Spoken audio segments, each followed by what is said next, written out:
কেন শিব একজন ভগবান হয়ে আর একজন ভগবানের মস্তক কেটেছিলেন?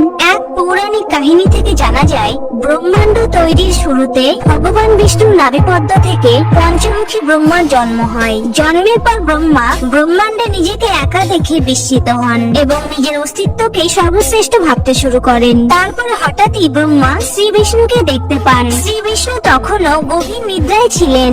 এরপর ভগবান ব্রহ্মা শ্রী বিষ্ণুর কাছে গিয়ে তার ঘুম ভাঙান।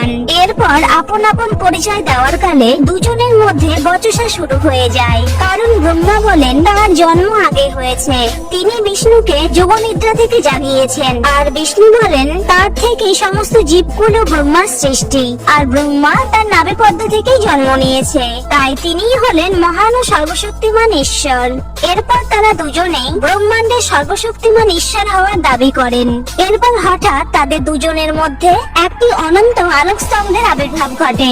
এই আলোকস্তম্ভটিকে দেখে ব্রহ্মা এবং বিষ্ণু দুজনে বিস্মিত হয়ে যান এবং তারা জিজ্ঞেস করেন, আপনার পরিচয় কি? তখন আলোকস্তম্ভের ভিতরের কণ্ঠস্বর বলেন, আপনাদের দুজনের মধ্যে যিনি এই স্তম্ভের উৎস ও অন্ত সর্বপ্রথম খুঁজে বের করবেন, তার সমর্থকই সর্বশক্তিমান বলা হবে। এরপর তারা দুজনে নিজেদের ক্ষমতা প্রমাণ করতে ব্রহ্মা একটি পাখির রূপ নিয়ে স্তম্ভের উৎসভাগ খুঁজতে এবং বিষ্ণু বরাহ রূপ নিয়ে অন্তভাগ খুঁজতে দ্রুত থেকে দ্রুততর গতিতে বেরিয়ে পড়েন।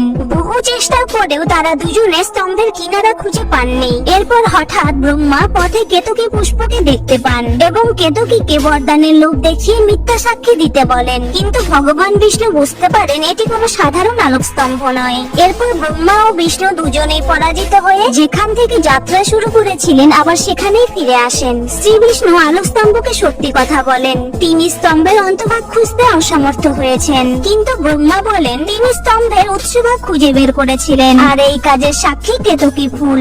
বরদানের লোভে কেতকী আলোকস্তম্ভের কাছে মিথ্যা সাক্ষী দেয়। এরপর প্রচন্ড ক্রোধে আলোকস্তম্ভের ভেতর থেকে বেরিয়ে আসেন ভগবান শিব। ভগবান শিব শ্রী বিষ্ণুর প্রশংসা করে বলেন, যতদিন ব্রহ্মাণ্ড থাকবে ততদিন আপনি সত্য ও ন্যায় ধর্মের বাহক হিসেবে জীবকুলের পালনকর্তা রূপে পূজিত হবেন। আর ব্রহ্মাকে বলেন, আপনি ভুলে গিয়েছিলেন আমি সর্বত্র বিরাজমান। আপনি যখন কেতকীকে প্রলোভন দিয়ে মিথ্যা সাক্ষীর জন্য প্রস্তুত করছিলেন, আমি সেখানেও ছিলাম। আমার থেকেই আপনাদের সৃষ্টি হয়েছে। আপনি নিজের শ্রেষ্ঠত্ব প্রমাণের জন্য ছলনা ও মিথ্যার আশ্রয় নিয়েছেন, যা কোনো দেবতার আচরণের বিপরীত। তাই ভগবান শিব ব্রহ্মাকে অভিশাপ দেন, ত্রিদেবের মধ্যে আপনার নাম তো থাকবে, কিন্তু আপনি জগৎ সংসারে আরাধ্য দেবতা রূপে কোনোদিন পূজা পাবেন না। কেতকী তড়িঘড়ি করে প্রাণ হারানোর ভয়ে ক্ষমা প্রার্থনা করলে ভগবান শিব বলেন, মিথ্যা সাক্ষীর জন্য আজ থেকে তুমি শিব পূজা থেকে বঞ্চিত হলে। শিব পূজায় কেতকী পুষ্প ব্যবহৃত হলে সেই পূজা অমঙ্গল ডেকে আনবে। এরপরও ব্রহ্মার পঞ্চম মস্তকের ঔদ্ধত্য কমে না। তখনও তিনি নিজেকে শ্রেষ্ঠ ও সর্বশক্তিমান ভাবছিলেন, কারণ অন্যদের থেকে তিনি ভিন্ন। ব্রহ্মা নিজেকে তখন 5টি মস্তক বিশিষ্ট সর্বশক্তিমান ঈশ্বর ভাবছিলেন। তিনি যে সর্বশক্তিমান তা প্রমাণ করতে ভগবান শিবকে বলেন, তিনি চাইলে সমস্ত সৃষ্টির বিনাশ ঘটাতে পারেন। অহংকারী ব্রহ্মাকে সঠিক দিশা দেখাতে ভগবান শিব নিজের থেকে উৎপন্ন করেন কালভৈরব অবতারকে। তখন কালভৈরব ভগবান শিবের আদেশে ব্রহ্মার পঞ্চম মস্তককে আলাদা করে দেন।